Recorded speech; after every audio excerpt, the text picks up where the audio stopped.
Everyone, welcome back to our YouTube channel जय स्मेसर्स है। This is me Tinkle Kumar BTech from triple IT Pune. So आज के इस ट्यूटोरियल में हम लोग एक और इम्पॉर्टेंट टॉपिक के बारे में पढ़ रहे होंगे और वो टॉपिक है रैंक ऑफ मैट्रिक्स। हम लोग रैंक ऑफ मैट्रिक्स कैसे आसानी से निकालेंगे बाय एलिमेंट्री रो ट्रांसफॉर्मेशन। ठीक है, वैसे तो रैंक ऑफ मैट्रिक्स का कॉन्सेप्ट ईजी है, बट उसमें हम लोग जो कैलकुलेशन करते हैं और मैट्रिक्स का रैंक निकालने के लिए वो थोड़ा सा ट्रिकी है। उसको हम लोग एक ट्रिक की हेल्प से उस कैलकुलेशन को बहुत ईजी बना देंगे।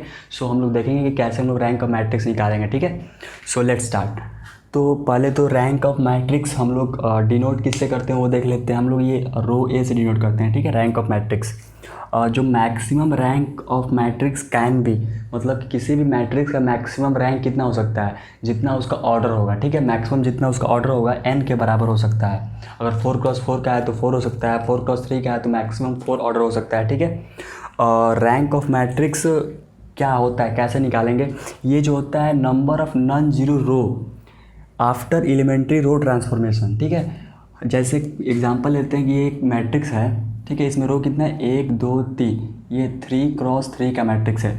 तो हम एलिमेंट्री रो ट्रांसफॉर्मेशन करने के बाद जितना नंबर ऑफ रो में नॉन जीरो एलिमेंट होगा, एलिमेंट काउंट नहीं करेंगे, बस ये देखेंगे कि 1 2 3 ये जो एलिमेंट है इसमें कोई भी एक अगर नॉन ज़ीरो है तो उसको एक काउंट करेंगे। ठीक, अगर इसमें भी एक नॉन ज़ीरो एलिमेंट है तो उसको भी काउंट करेंगे 2। अब इसमें नॉन ज़ीरो नहीं है तो इसका मतलब ये काउंट नहीं करेंगे। एटलीस्ट एक नॉन ज़ीरो एलिमेंट होना चाहिए उस मैट्रिक्स को रैंक में काउंट करने के लिए। जैसे एग्जांपल मेरे से 1 2 3 0 0 4 0 0 1। ठीक है, तो इसका रैंक ऑफ मैट्रिक्स कितना हो जाएगा? इसमें non zero, total non zero रोज कितने हैं? नॉन जीरो रोज एक ये है, एक ये है और एक ये है, तो 3 इसका रैंक हो जाएगा। समझ में आ रहा है कि रैंक कैसे हम लोग कैलकुलेट कर रहे हैं? ये एग्जांपल से देख के एक और एग्जांपल लेते हैं। जैसे मान लेते हैं कि एक मैट्रिक्स है 3 1 2 5 0 0 0 0 0 0। ठीक है, तो इसका रैंक कितना हो जाएगा? 1 हो जाएगा, क्योंकि इसके नंबर ऑफ नॉन जीरो रो कितने हैं? 1, और बाकी इस रो में तो पूरा जीरो है, इस रो में भी पूरा जीरो है। तो हम लोग ऐसे फाइंड करेंगे कि number of non zero count, और नंबर ऑफ नॉन जीरो कब काउंट करेंगे? हम लोग एलिमेंट्री रो ट्रांसफॉर्मेशन करने के बाद। ठीक है, और एक और पॉइंट है कि अगर हम लोग किसी मैट्रिक्स का रैंक निकाले, लेट से अगर उसका रैंक 3 आता है तो उसके ट्रांसपोज का भी रैंक जो होगा वो भी 3 होगा, क्योंकि ये कोई मैट्रिक्स है तो उसके मतलब क्या होता है, जो ट्रांसपोज होता है उसमें भी तो रो को कॉलम में चेंज करते हैं सिंपली। तो रो को कॉलम में चेंज करने से मैट्रिक्स का सिंपली जो रो को कॉलम में चेंज कर रहे हैं हम लोग, उसको ट्रांसफॉर्मेशन करने से हमारे मैट्रिक्स का जो रैंक है उसमें कोई इफेक्ट नहीं होता है। ठीक है, तो ये हमारा थोड़ा सा बेसिक है। हम लोग देखते हैं कि कैसे हम लोग एलिमेंट्री रो ट्रांसफॉर्मेशन मैट्रिक्स में करेंगे, और वो भी स्टेप बाय स्टेप। और उस स्टेप को हम लोग फॉलो करेंगे ना, तो आई गारंटी हूँ कि आपके सारे क्वेश्चन बन जाएंगे, मतलब अच्छे से बन जाएंगे और इसमें कोई डाउट नहीं आएगा। ठीक है, सो लेट्स एक एग्जांपल देखते हैं और उस एग्जांपल से हम लोग समझेंगे कैसे एलिमेंट्री रो ट्रांसफॉर्मेशन करेंगे। और इस एलिमेंट्री रो ट्रांसफॉर्मेशन की हेल्प से हम लोग सिस्टम ऑफ लीनियर इक्वेशन भी सॉल्व कर सकते हैं और रैंक ऑफ मैट्रिक्स बता सकते हैं। तो ये बहुत ज़्यादा इंपॉर्टेंट हो सकता है आपके लिए कि इसको समझना है। ठीक है, तो मैं एक क्वेश्चन लिया हूँ, ये एक मैट्रिक्स है 3x3 का। तो इसमें क्या करेंगे कि इस वाला एलिमेंट जो है इसको हमेशा 1 रखेंगे। ठीक है, 1 रखें, और बाकी इसके नीचे वाला जो 2 एलिमेंट है उसको 0 बनाएंगे। और उसको 0 किसकी हेल्प से बनाएंगे? R1 की हेल्प से बनाएंगे। समझ में आ रहा है? तो क्या करेंगे, फर्स्ट स्टेप में क्या करूँगा कि जो R2 है, R2 को मैं रिप्लेस किससे करूँगा? R2 को रिप्लेस करूँगा R2 माइनस R1। समझ में आ रहा है? ये हुआ। अब R3 को रिप्लेस किससे करूँगा मैं? R3 minus 2R1। ठीक है, आप लोग बहुत लोग बोल सकते हैं कि R3 को हम लोग रिप्लेस करते हैं R3 माइनस 2R2। नहीं, ये गलत तरीका हो जाएगा, 0 हो जाएगा। लेकिन क्या हुआ कि आगे जब हम लोग दूसरा एलिमेंट 0 बनाना चाहेंगे तो वो फिर बदल जाएगा, 0 से कुछ और बन जाएगा। तो हमको स्टेप बाय स्टेप करना है। ठीक है, तो ये मेरा पहला ट्रांसफॉर्मेशन हुआ स्टेप 1।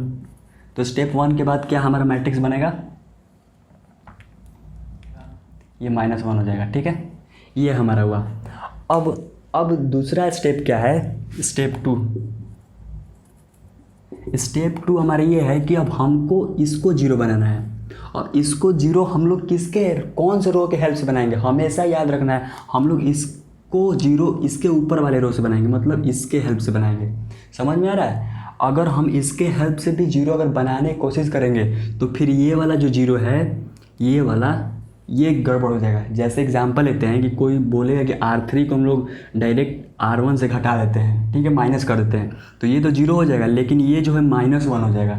तो हमारा जो एलिमेंट्री रो ट्रांसफॉर्मेशन होगा वो डिसबैलेंस हो जाएगा। तो हमको ऐसे सॉल्व नहीं करना है, हमको कैसे सॉल्व करना है, इसको जब जीरो बनाएंगे तो इस रो की हेल्प से बनाएंगे किसी भी कीमत पर। समझ में आ रहा है? तो स्टेप 2 में क्या करेंगे, R3 is replace by R3 minus R2।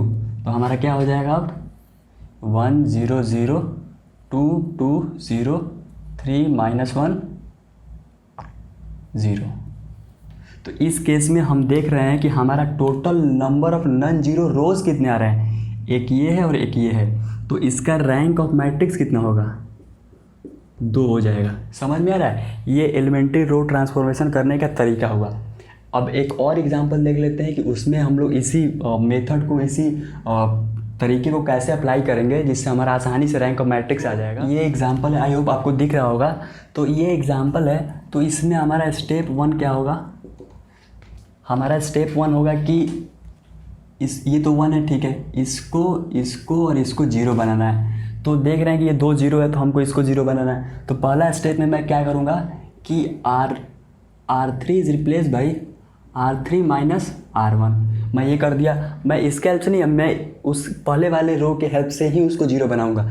इसके नीचे जितने भी एलिमेंट हैं उन सबको मैं जीरो किसके हेल्प से बनाऊंगा, R1 की हेल्प से। हमेशा आप करेंगे ऐसे, ये प्रोसेस फॉलो करेंगे तो सारा अपने आप जीरो हो जाएगा। अदरवाइज आप लोग इधर उधर करेंगे तो एक जीरो होगा तो दूसरा जो जीरो हुआ होगा वो नॉन जीरो हो जाएगा। तो इससे हमारा आंसर गलत आ जाएगा, ठीक है। तो लिखते हैं क्या हो, D1, ठीक है। अब देख रहे हैं कि ये जीरो हो गया, ठीक है। अब क्या करेंगे, अब इसको जीरो बनाएंगे। समझ में आ रहा है? अब इसको जीरो जो है किसके हेल्प से बनाएंगे, इन दोनों को जीरो किसके हेल्प से बनाएंगे, इस R2 की हेल्प से। समझ में आ रहा है? तो हम क्या करेंगे, ये तो जीरो है ही ये वाला, अब इसको जीरो बनाना है। तो मैं क्या करूँगा कि स्टेप 2 में R4 को मैं रिप्लेस कर दूंगा R4 माइनस R2। समझ में आ रहा है? तो हमारा मैट्रिक्स क्या हो जाएगा, तो हमारा ये जो 4x4 का मैट्रिक्स है इसमें सारा जीरो हो गया। तो इसमें नंबर ऑफ नॉन जीरो रो कितने हैं, 1 2। तो इसलिए हमारा मैट्रिक्स कितना हो जाएगा, इसका 2 हो जाएगा। समझ में आ रहा है? और हम लोग मैट्रिक्स के साथ साथ एक और कॉन्सेप्ट की बात करेंगे, नलिटी कॉन्सेप्ट। नलिटी, ठीक है, एक कॉन्सेप्ट होता है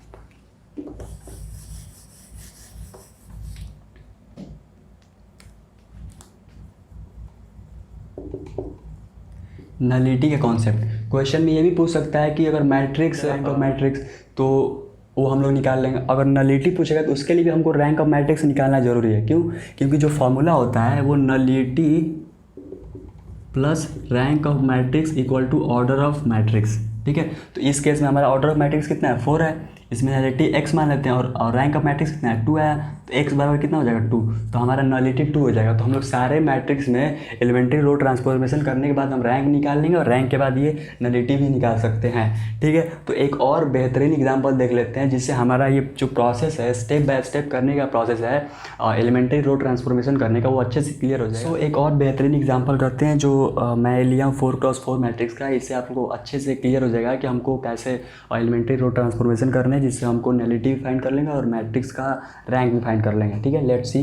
तो हमने क्या बोला था कि पहला जो एलिमेंट है उसको 1 बनाएंगे, ठीक है। तो इसमें क्या है, 1 नहीं है, तो क्या करते हैं, पहला स्टेप में क्या करेंगे, स्टेप 1 क्या करेंगे, R1 को हम लोग किससे रिप्लेस कर देंगे, R2 से। समझ में, 0 -7। ये हमारा पहला स्टेप के बाद रिएक्शन, पहला स्टेप के बाद मैट्रिक्स होगा, ठीक है। अब दूसरा स्टेप क्या है, इस 1 के नीचे ये जितने भी 3 हैं उसको हम जीरो बनाएंगे। और किसकी हेल्प से जीरो बनाएंगे, तो इस R1 की हेल्प से जीरो बनाएंगे। तो हमारा स्टेप 2 क्या होगा, क्या करेंगे कि R2 को रिप्लेस कर देंगे R2 माइनस 2R1। समझ में आया? फिर R3 को रिप्लेस करेंगे R3 माइनस 3R1। मैं इसको देख रहा हूँ कि 3 माइनस 3 कर दूंगा तो जीरो हो जाएगा, बाकी से हमको कोई मतलब नहीं है। समझ में आ रहा है?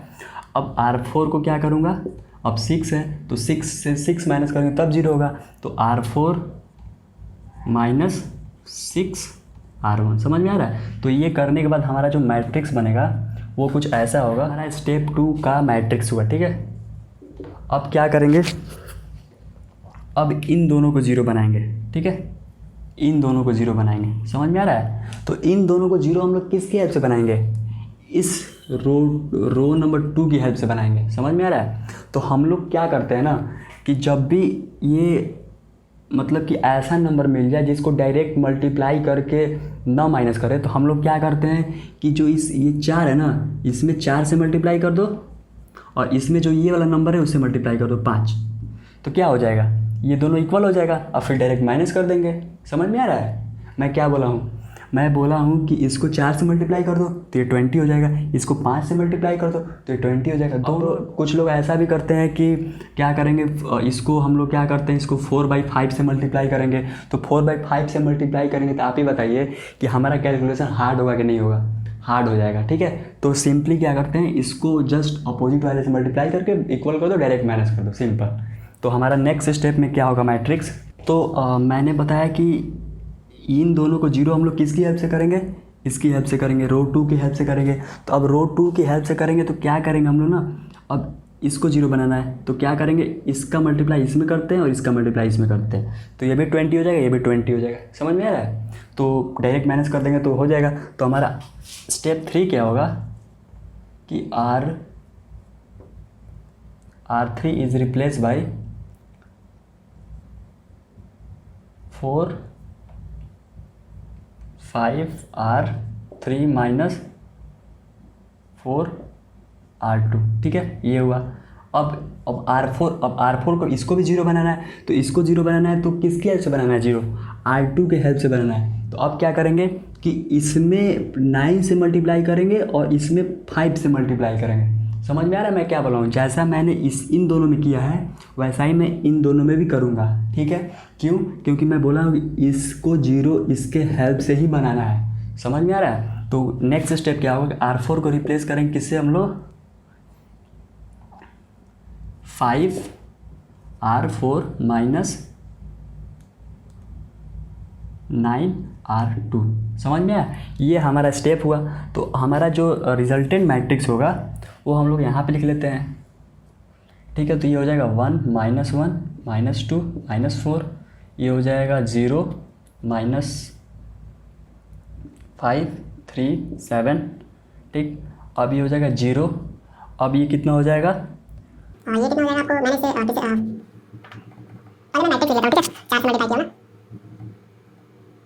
ये कितना हो जाएगा 0, ठीक है। अब ये कितना हो जाएगा, 4 से मल्टीप्लाई किया इसको और ये 5 से, तो ठीक है, तो ये 0 हो जाएगा।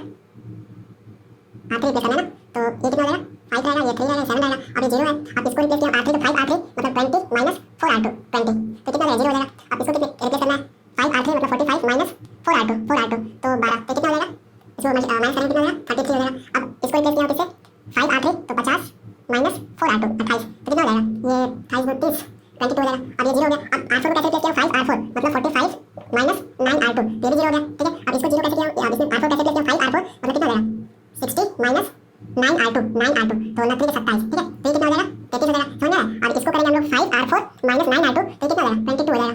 समझ में आया? आई थिंक सही है। इसको नेक्स्ट स्टेप में क्या होगा हमारा कि इसको इससे माइनस कर देते हैं, ठीक है। R4 is replace by R4 minus R3। समझ में आ रहा है? तो ये हमारा स्टेप हुआ।